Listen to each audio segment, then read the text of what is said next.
আসসালামু আলাইকুম সম্মানিত অতিথিবৃন্দ। সত্যি বলতে পদকটা আমার কাছে আসলে যথেষ্ট আনএক্সপেক্টেড ছিল। এতটাই আনএক্সপেক্টেড ছিল যে প্রথমে যখন ফোনটা করেছিলাম ভেবেছিলাম প্র্যাঙ্ক কল, তাই বেশ কাঠখোট্টা ভাবে ডিল করছিলাম। কিছুক্ষণ পরে বুঝতে পেরেছি যে ফোনটা সিরিয়াস। আমাকে পই পই করে বলা হয়েছে যাতে আমি সময় বেশি না নেই, সো আমি খুব সংক্ষেপে 3টি কথা বলবো।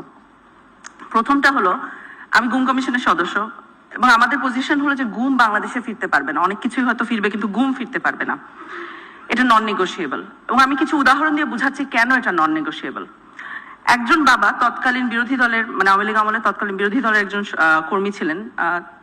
উনি গুম হওয়ার ঠিক আগে 2 সপ্তাহ আগে ওনার বাচ্চা হয়।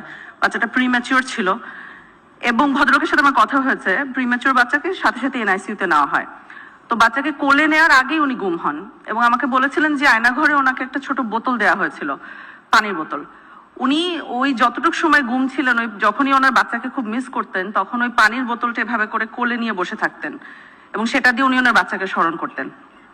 আরেকজন বাবা, গ্রামের সাধারণ কবিরাজ, আমার অফিসে এসেছিলেন, দুপুর হয়ে গেছিল, আমি ওনাকে বিফ খিচুড়ি লাঞ্চ হিসেবে অফার করেছিলাম। উনি খেতে কিছুতেই রাজি হননি। তখন আমি জিজ্ঞেস করেছি তুমি খাবেন না কেন? তখন বলেছিল যে যখন উনি গুম ছিলেন তখন ওনার পরিবার এতটা অর্থের অভাবে কষ্ট পেয়েছে যে ওনার বাচ্চা স্ত্রী অনেক সময় না খেয়েছিল।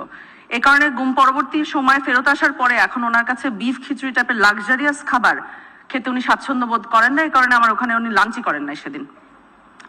আরেকজন বাবা আমাকে বলেছিলেন যে উনি যখন বন্দী ছিলেন তখন এগেন পরিবার এতটা অর্থের অভাবে ছিল যে চিকিৎসার টাকা দিতে পারেনি বলে ওনার দুটো সন্তান মারা যায়। বাই দ্য টাইম উনি গুম থেকে বের হন ওনার এসেনশিয়ালি কোনো সন্তান আর ছিল না।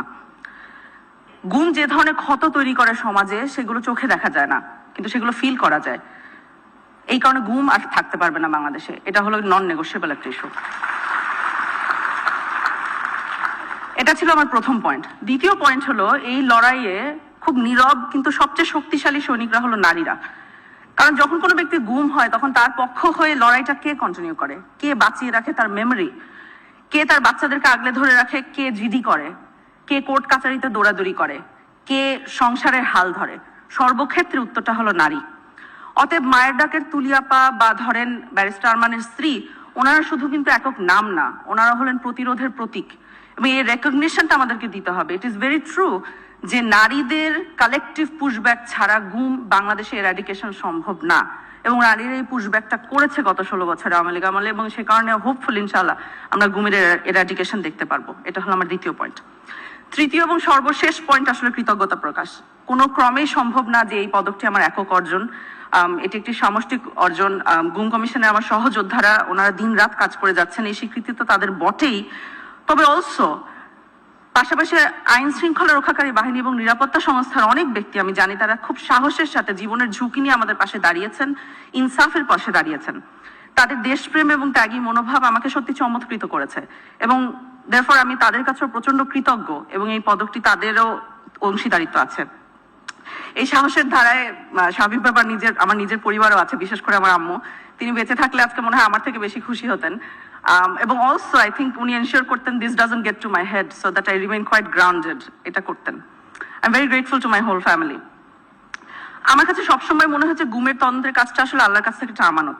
অর্থাৎ যদি এর ফলে ভবিষ্যতে কোনো বাবা পানির বোতল কোলে নিয়ে নিজের প্রিম্যাচিওর সন্তানের অভাবটা পূরণ করতে না হয়, দ্যাটস ইনাফ, তাহলে আমরা সাকসেসফুল। এবং এই ডেটারেন্সটা এস্টাবলিশ করা আমাদের সর্বসময়ের গোল এবং আশা করছি ইনশাআল্লাহ পারবো, বাংলাদেশ পারবে। আমি জানি প্রধান উপদেষ্টা এখানে নাই এবং উনি প্রশংসা শুনতে পছন্দ করেন না, সো কিন্তু যেহেতু উনি নাই অনেক কিছু করা যায় এখন, তাই না? সো যা হোক, করবো না। আমি শুধু এতটুকুই বলি যেটা ওনাকে পরে নিজেও বলবো, সেটা হলো ওনার জন্য আমার অনেক দোয়া হয়, অনেক দোয়া হয়। ধন্যবাদ।